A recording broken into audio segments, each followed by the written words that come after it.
just a meter up from the ground, the reading on the dosimeter froze at 200 roentgens per hour. What? Today we're going to be looking at a heavily requested video on a channel called Brew. Specifically, the cancer apartment. Cancer is one of many unfortunate effects of too much radiation. For those of you who don't know me, I'm Tyler Folse. I'm a nuclear engineer with a little over 10 years of experience in the commercial nuclear power industry, from engineering operations to emergency response. I don't claim to know everything there is nuclear, but I can certainly share some knowledge. They're moving into a new apartment inside a recently built complex. You're excited because it has an operating elevator and even running hot water. It's so modern compared to all the other old, dilapidated buildings in the area. Okay, this must take place in a not-so-modern time period. Your keys, and over time, you settle into your new home with your family. Little do you know, this building will soon take everything you hold dear away from you. This is the real-life horror story of the families who lived and died in Apartment 85. After only a year of living in Apartment 85, Building 7 of a new complex in Kramatorsk, Ukraine, an 18-year-old girl— Okay, so not Pripyat, but another place in Ukraine— who was the oldest child of a family, became severely sick. Not long later, it was discovered that she had leukemia, a type of cancer that targets the body's blood-forming tissues, including the bone marrow and lymphatic system. So leukemia, specifically. Really, that could be caused by several types of radiation. High-energy X-rays and gamma rays can penetrate deep into the body and damage the DNA in bone tissue as well as just other organ tissue that's deep inside the body. Or it could be alpha and beta particles, though those are more likely to cause cancer if they're inhaled or ingested. One example of that would be radon gas. Radon-222, for instance, is an alpha emitter, and the main reason why it is so hazardous is because alpha particles do a lot more damage to the inside of the body. There's a lot of what's known as linear energy transfer, and that involves energy going from the radiation source being transferred directly to the body. It's 20 times higher than that of gamma or X-rays. However, it has to be inhaled or ingested because most alpha particles will be stopped by your skin. That's not to say you're completely immune to the effects of alpha radiation if it's not taken internally. Some will still get through, but it will stop a lot more of it, and it's much more of an internal hazard. Compare that with X-rays and gamma rays, which don't impart nearly as much energy for an individual incident of radiation, but they have much deeper penetrative power that they can target more internal organs. As far as apartment buildings go, one of the more common ones is just radon gas that occurs from the earth. It is from natural decay of uranium, also thorium to a lesser extent. Radon does exist in that decay chain as well. Though leukemia specifically, probably more likely from gamma rays or X-rays. As inhaling radon gas, more likely to show up as lung cancer, but it's certainly not impossible for radon gas to cause leukemia as well. Results in an excess production of abnormal white blood cells. This reduces the body's ability to combat infections, clot blood, and— What is that little creature in the tank? Is that meant to be like an oversized cutesy tardigrade or something? I don't know. Transport oxygen, leading to symptoms such as fatigue, frequent infections, and easy bruising. Like with many other forms of cancer, there is no cure. And though the 5-year survival rate has increased today to be 66.7%, back in 1981, it was much lower at just under 40%. Yeah. Okay, so we're dealing with 1981, so this was well before the Chernobyl accident in 1986. So that rules out it being anything from Chernobyl. One of many reasons why cancer death rates have gone down since 1981 is radiation therapy has gotten a lot more accurate. And I remember when I was in college looking at advances in IMRT, that's intensity modulated radiation therapy, which allows for more precise targeting and just minimizing damage of the surrounding healthy tissue. And overall radiation dose during the therapy has gone more targeted and a lot less to the effects of the body. One of the things that used to be a concern with earlier radiation therapy is it was actually possible for radiation therapy to even cause secondary cancers, including leukemia, just by inadvertently delivering high dose to a healthy, unaffected part of the body, which is just horrible if you think about the thing that's trying to cure cancer is causing more cancer. That's one of many reasons, so I'm not a doctor. I can just speak to the radiological side of this. There have obviously been many advances in chemotherapy, synergistic approach, total body medicine, advances in customization to each individual patient and their needs. But the risks of secondary cancers from radiation therapy has gone down significantly since the 1980s. Sadly, for this family, the odds were stacked against them, and the young woman in apartment 85 passed away within just a few months of being diagnosed. Then, That's always horrible. I also wonder how quickly she was diagnosed, because that's one other advance is in the diagnostic procedures, better imaging, just knowing what to check for so you can detect the cancer earlier, because that's when the odds of beating it are better. I lost my father to cancer in 2002, and he was diagnosed with stage 4 lung cancer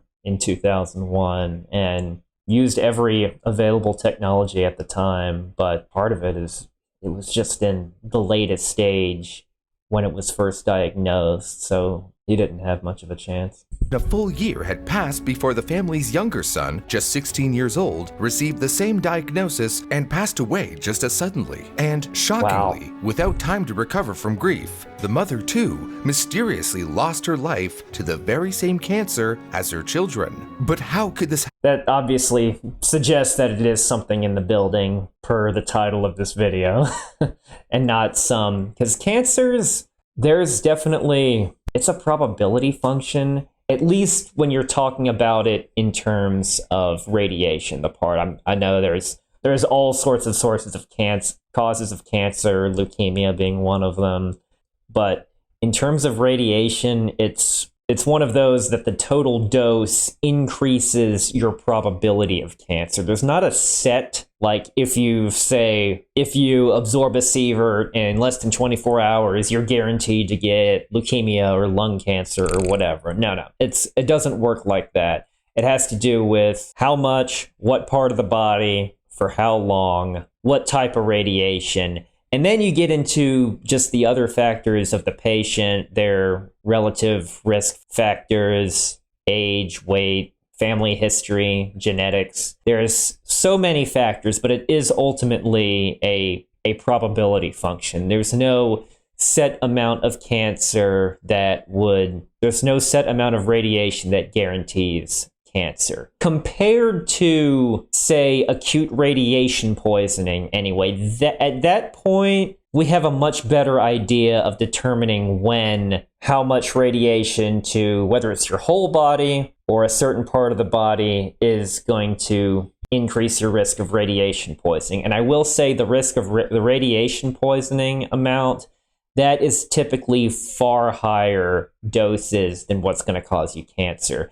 That is to say, the radiation poisoning will get you before the cancer has a chance to show up. Even then, it's not always cut and dry. It's not impossible to have both, as horrifying as that sounds. Even though cases of leukemia being hereditary are very rare, doctors declared it to be the family's genetics. But those who heard of the family's tragic series of events found them too strange to be that simple. The number of people residing in close proximity to the family also becoming sick, residents of the building dubbed Apartment 85 the cursed apartment. Now, that isn't to say radioactive material is the only thing that can cause cancer by proximity as a result of just living in a building. There's asbestos, mold. I don't know what kind of code existed in Ukraine in the 1980s, so I can't really speak to what was inspected. I know this was a relatively new building. I know an engineering principle for new build of anything is, as horrifying as it sounds, particularly on the subject of this video, is infant mortality, and that has to do with components failing within the first year. And it's like if a new building, new component did fine the first year, it's probably going to last a while, and then the probability goes way up before its estimated service life occurs. It's very simple, but it seems to work most of the time on some level as some approximation for any new build. And that would include these unfortunate effects. If it was something that was some flaw in the building, but it sounds, at least at this point, I'm not familiar with this story, that they missed something during their building inspections that's highly carcinogenic. And it seems the superstitions and gossip weren't taken seriously enough, because after the remaining family members moved out, reeling from the death of the mother, City Council was given the recommendation to move a new family into the now empty apartment. Wow. Though the exact date of when this new family moved in is unknown, it was soon made clear that they would share a similar fate to their predecessors. In 1987, the eldest son of the new residents became extremely ill and passed away not long after. And during the funeral that the family held for him, their younger son was fighting for his life, lying in critical condition at the... This is all just horrible. And how no additional deep dive as to what happened, just thought it was superstitions of the people that lived there. Well, it's clearly not a superstition if it's resulting in horrific death. Hospital. Both boys had, you guessed it, leukemia. The father, now armed with evidence from his own sons as well as those who lived in the apartment before them. So, I don't know what it is yet, but based on, again, the recommendations, I'm thinking it was something radioactive. There's going to be enough studies. It's possible for this thing to cause other cancers in addition to leukemia, if we're just talking radiation poisoning. I mean, leukemia is a source, but it's... Radioactive material can cause pretty much any type of cancer, any part of the body, if you have it sit there long enough. So maybe it's just leukemia that's coming up first. For an investigation into exactly what was happening. But just like how most government work goes, it took a long time before anything was actually done. Finally, 2 years later, in 1989, radiologists entered Apartment 85 with their usual arsenal of radiation gauges to test radiation levels and air samples within the home. Before they even entered through the front door, so they probably would use something like a Geiger counter initially to evaluate what it is, because Geiger counters are very good at telling you, hey, there's radiation here, and probably where it shouldn't be. They're not very good for discriminating between like an alpha source, beta source, gamma source, but at this point, not really warranted. If you would get any elevated count rate relative to background, that's going to warrant further investigation. They're also relatively inexpensive, cheap to deploy. It's not exactly not difficult to operate. They were also more commonly used after the Chernobyl accident, which I guess at this point, this is after the Chernobyl accident, and that's mainly because they were looking to see where radioactive material was that it shouldn't be. Experts measured radiation levels 10 times higher than normal, levels so high that they needed to go back to the headquarters of Civil Defense to get equipment that could get a better reading of just how much radiation they were dealing with. And the farther they got into the apartment, the higher the readings became. When they entered the... So it maxed out their detectors before they even got fully to the apartment. That's bad. And the reason why that is so bad is because radiation obeys the inverse square law. So you half your distance to the source, dose goes up by a factor of 4. Where the children had slept, the source of the multiple sudden onset cancer diagnoses became abundantly clear. The highest levels were coming from the wall right next to the bed of the boy who had most recently passed away. Right next to the bed. Oh, wow. Just a meter up from the ground, the reading on the dosimeter froze at 200 roentgens per hour.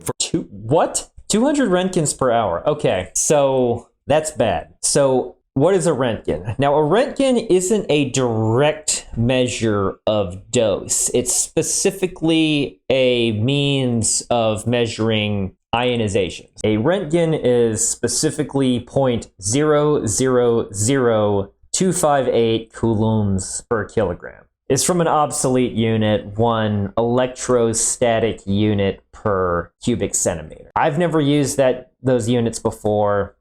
Very rarely even use Rontgen, so because it's not a real dose measurement. It's an exposure measurement. It's an amount of it's an ionization measurement because it's charge per unit mass. So cubic centimeter of air, sorry, is what I meant to say.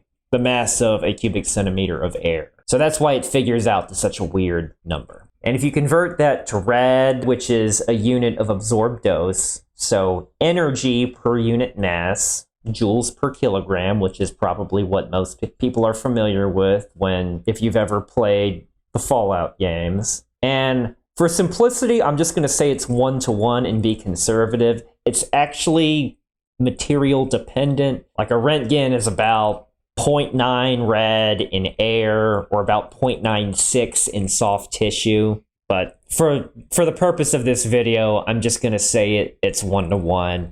To be conservative. And then you do another conversion for dose equivalent. And that's going back to what I said earlier about an alpha particle being 20 times worse than gamma. So for gamma, 1 rad equals 1 rem, and that takes into account the effect on the human body. For alpha, 1 rad is 20 rem. So 200 Rontgen per hour. 200 rem per hour is enough to induce mild radiation sickness. And that's just in an hour. So 200 rem will get you there. That's a lot. Reference: a single dose of 400 would be lethal. Radiologist and physician Nikolai 400 being lethal, highly possible, especially untreated. I would say you're at the very least looking at what's known as an LD 50-60, and that's 50% of the population dead within 60 days. Savchenko, who was at the inspection, said many people were saved by the fact that the dose was stretched over time. Even with the location of the radiation found, there were still a lot of questions, like what exactly was inside the wall emitting such shockingly high amounts of radiation? So acute doses are way worse than cumulative dose. So dose over time, the radiologist is right with dose being stretched out. But for it to be that close to a bed, as in you spend, I don't know, at least 6 hours a day in your bed. So I don't know if that was the dose rate right at the bed or if that was the dose rate up to the wall, because it does make a difference based on location. But the point is, it's a spot where the individual is going to frequent. So no wonder that poor boy got sick. And how on earth did it get there? But before they could figure that out, they had to remove the section of wall in question very, very carefully. Now, the wall would act as some level of shielding depending on what it is. So if it was, say, an alpha or beta emitter, it would have acted as some shielding. So I'm thinking it's a gamma source, just based on that. And he's right when you remove it carefully, because you don't want to, if it's dust, contaminated dust, you do not want to inhale that stuff because the amount of dose is going to be so much worse. ASAP. Lead plates were first nailed into the section of the wall in order to protect the workers. Then, the wall was delicately removed from the building and brought to the Kiev Institute of Nuclear Research on. So lead is highly effective against gammas specifically, which is at this point probably what they suspected it was, considering how it affected everyone in the apartment. And lead can attenuate, 8 inches of lead will attenuate just about most gamma radiation. 8 inches of lead. If it's gamma radiation, the wall wouldn't have done by itself. Truck whose driver was also protected by lead plates and a lead-lined apron. Nikolai Savchenko said, before and after the construction workers worked in the apartment, we took swabs to exclude the possibility of the presence of radioactive powder. There was no such thing. Everything was clean.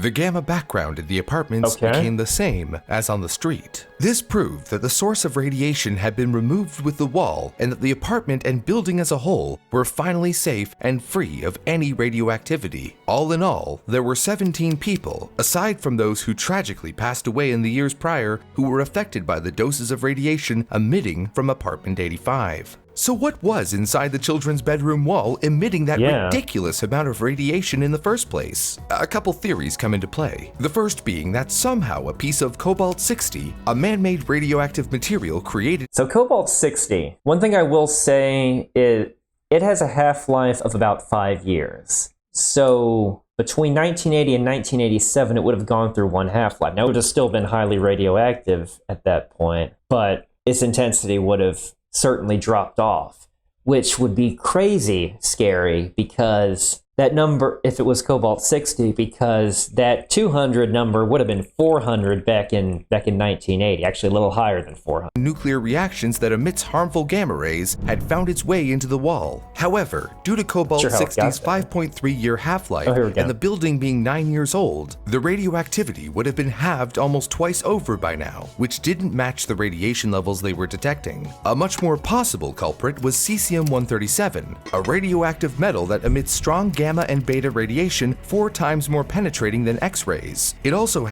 that one has a half-life of 30 years, so cesium-137 is probably still the main source of scattered particulate radiation that's a hazard after the Chernobyl accident. It's a common fission product, and that's just based on the probability of splitting uranium-235. The fission products are not always the same. It's probability functions that have peaks in the 85 to 105 atomic mass range and the 125 to 150 atomic mass range. A lot of nuclear engineers refer to this as the Dolly Parton curve for highly scientific reasons. Stuff like cesium-137 is the reason why nuclear fuel is so heavily protected. It's not the uranium, at least in terms of causing dose, that is the most hazardous. It's stuff like this. The 30-year half-life, which aligned with the levels experts were getting from inside Apartment 85. And it turns out that after researchers at the Nuclear Research Institute in Kiev broke into the wall itself, an 8mm by 4mm capsule containing the radioactive cesium-137 was discovered within the concrete.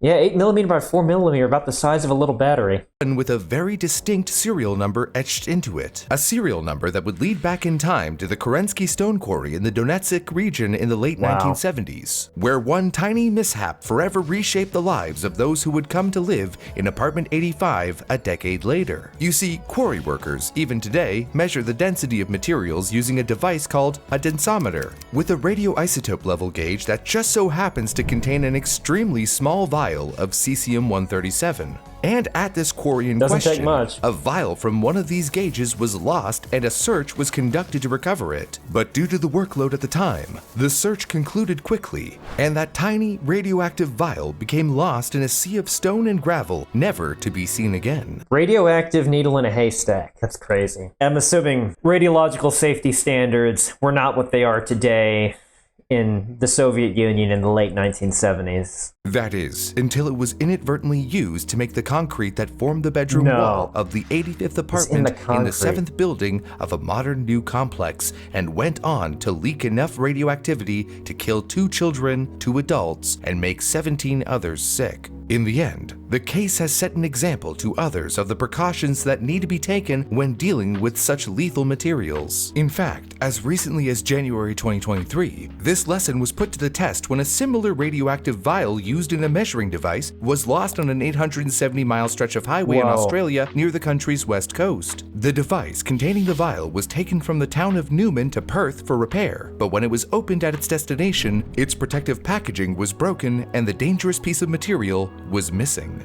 That's great. I haven't heard of either of these 2 events, and what a weird thing, cesium-137 in your concrete. I was initially thinking this was going to be a large concentration of radon gas or something like that, but I wasn't expecting cesium-137. Experts feared that it had the potential to become stuck within the wheel of a vehicle and in turn expose the occupants of the vehicle with high levels of radiation over a long period of time, much like the families in Apartment 85. The search, which was like trying to find a needle in a haystack, was thankfully successful, and the deadly vial was located after a week by a vehicle with special radiation detection equipment. Goes to show how handling even the tiniest amount of radioactive materials needs extreme caution. Thankfully, they found the one in Australia, so I'm less familiar with Australia's transportation guidelines, but I do know the U.S. Department of Transportation has very high standards, as you could imagine, for transporting any type of radioactive material.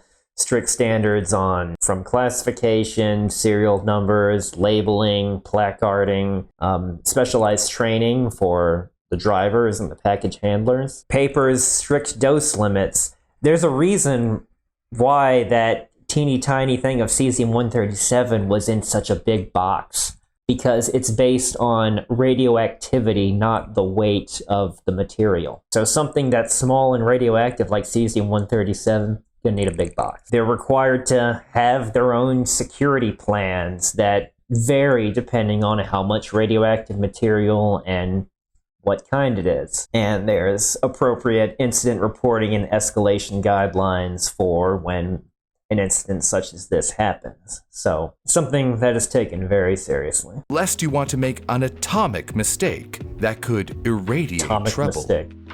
That seems like a lot. Yeah, what is that thing in there? Evacuate immediately.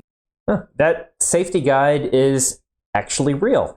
Cool. Note that the conversion factors between counts and microsieverts and millirems is a little subjective, but this is just action for making notifications, not necessarily the dose. Hence the note they put there for abnormally high readings to take a confirmatory reading. That's why survey teams typically use more than one detector. There's not a set conversion between counts per minute and microsieverts. That's just what this particular Geiger counter says, so don't take this as applicable to every single type of Geiger counter in the universe. Though there is a hard conversion between microsieverts per hour and millirems per hour. That one is set. There are 100 rem in 1 seat. But I thought this was cool that he put this in his little outro. Report to government. Yeah, Well, no, read the full thing. Go ahead and take a confirmatory reading. probably right. Must be faulty.